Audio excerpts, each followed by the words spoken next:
nació bajito el chamaco y de familia muy pobre, con un cerebro muy grande, muy bueno pa' los negocios. Saltó la rana del charco, trabaja con buenos socios. Su tío, quien lo apadrina, que no se le acabe el hilo, ya tiene todo arreglado, por eso es que anda tranquilo. Pero no hay que andar confiado, debemos de andar al tiro.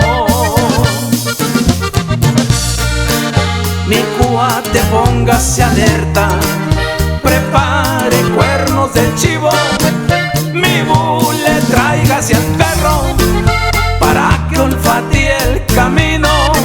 Se están metiendo los contras, debemos de darles piso. Ahí le va mi compa, y no se me agüite, pariente. México.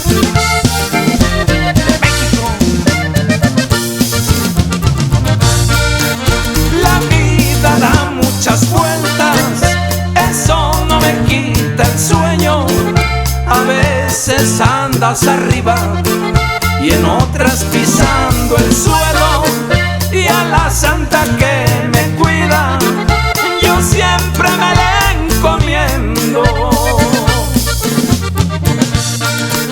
Mando un saludo a mis compas que sienten que el sol no sale, mis niños y el chaparrito, también a mi compa el Maya, y a los que no están con